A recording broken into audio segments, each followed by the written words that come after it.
What's up, guys? Wanted to do a short video on my 2019 Toyota Tacoma Sport. This is my go-to.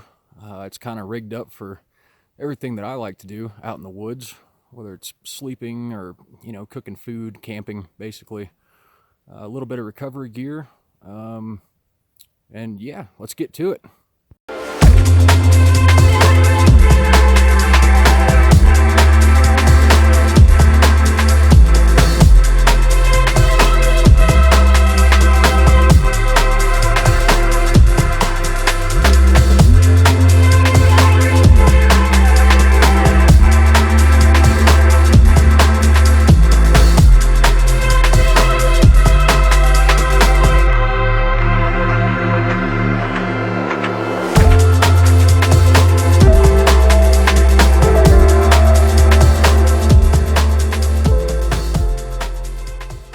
So the first question is typically, what size tire are you running and what size lift? Well, this is a 3-inch, adjustable 1 to 3 inch Icon mid-travel kit.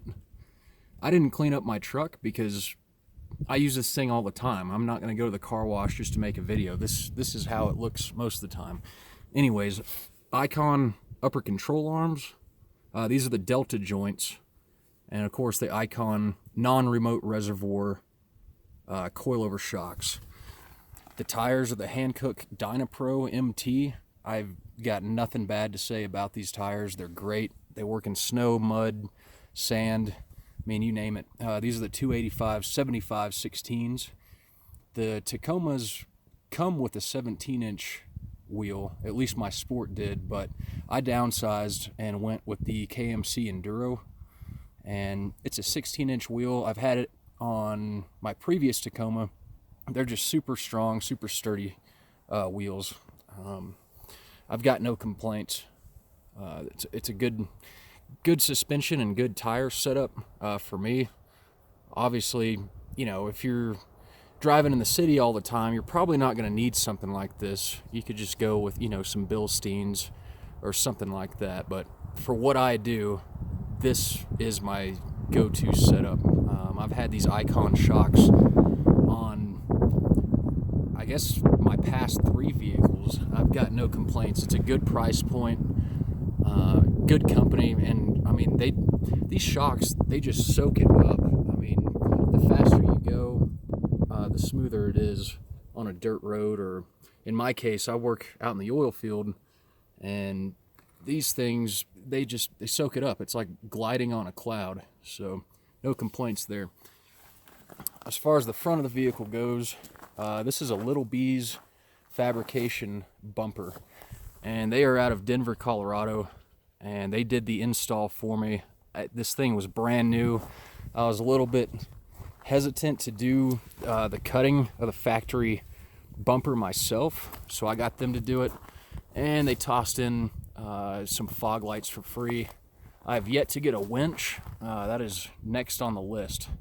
I got myself stuck into a pretty hairy situation this past winter in the snow down a forest road about 3 miles in, and I couldn't get out of it.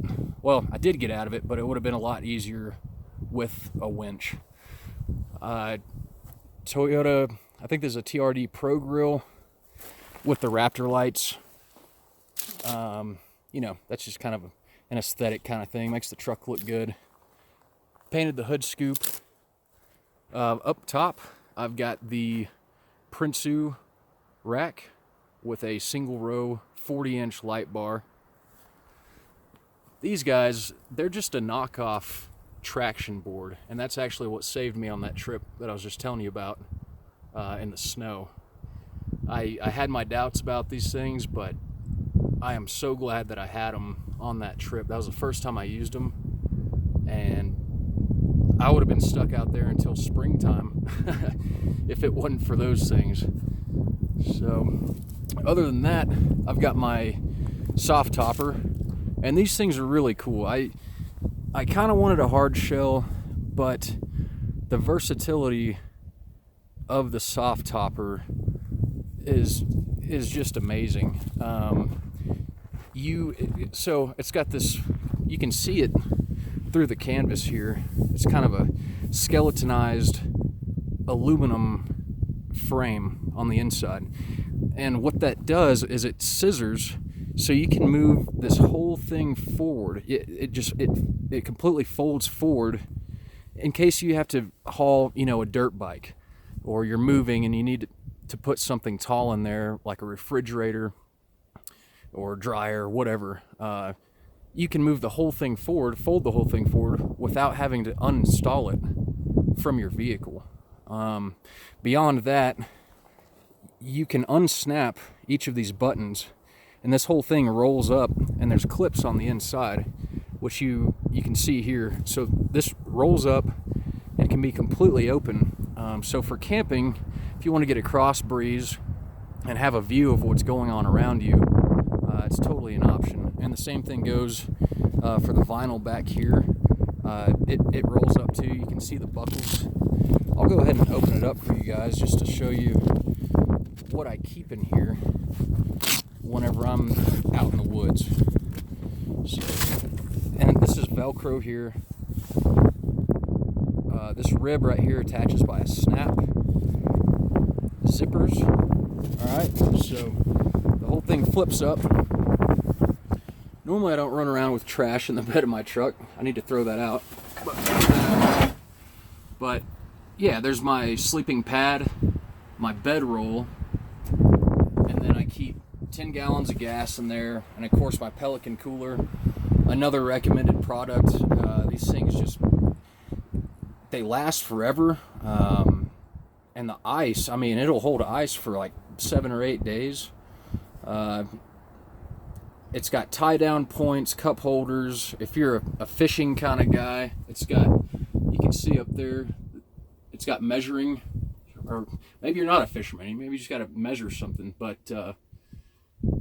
yeah, just a ton of cool features. Really great product. I highly recommend it over Yeti. I think Yeti is just kind of, well, I won't get into it. I like Pelican over Yeti. Moving forward, I've got this Pelican rifle case up here, and I was using it for, my AR and pistols for quite a long time, but I figured I could get more use out of it if I put some camping gear in it. So this thing is just bolted to the Prinsu rack. You can see the ribs here, these cross members. So I've got lag bolts going up through the bottom of the Pelican case that secure it from the inside. So you would have to be able to get through these locks in order to get this Pelican case off the roof. So it's a pretty clean mounting solution for this piece of equipment. And all that I keep in it, I've got a jet boil, some pots and pans, like a sleeping bag liner, camp stove, extra fuel for the jet boil on the stove, and I think like a small camp hatchet. But I just keep it loaded up all the time. It's not going anywhere. You'd have to pretty much take a chainsaw to it to get it to move. But let's check out the interior. So all I've really done here, again, I didn't clean this thing out because I use it all the time, but I put in these Carhartt seat covers, and they're great. Super simple install, nice thick quadruple stitching. I believe that they're Gore-Tex treated or something similar, because the water or liquids just roll right off of it. Really good product. I think it was only $120 for both of them. Super pleased with it. Other than that, I put in these Visor Panels just for organization. Got my pins, some safety glasses. You can attach small, molly or mole patches. It's been years and I still don't know how to pronounce that word, but I don't know, those were pretty cheap too. And they've got the cool Velcro attachment points, so you can put your favorite patches on there. Radar detector, so I can haul ass to go camping. Then other than that, I want to show you all this. It's pretty cool. This is from a company called Texas Holsters, and it's originally meant to be an inside the waistband concealed carry holster, but my Glock 17 is so freaking big that I just find it uncomfortable. So I was trying to figure out a way to mount it in my Tacoma, and this was perfect, right up underneath the steering wheel here. Quick access, got your spare mag. It's completely out of the way from your knees, and it works for me. I use it way more in my truck than I would on my person. I've got a thigh holster for whenever I'm running around out in the woods and stuff, and I don't have my concealed carry permit, so I don't even bug using it at the grocery store or wherever. So the holster stays in the truck, but this goes in with me at night, so don't get any wild ideas about breaking into this thing. But anyways, that's my girl. Her name's Eva. Just been a wonderful truck. These Toyotas, I mean, they're just bulletproof. There's a reason why you see, footage from over in the Middle East. Everybody's driving these things, and they're full of bullet holes and everything else, and they just keep on going. So I don't know if you're in the market for buying anything. I'm sure a lot of people aren't right now with this whole epidemic going on, but highly recommend Toyota. All the products that I've put on it, they treat me right. They all have function, and I couldn't be happier. Anyways, thanks for watching. Hope you enjoyed it.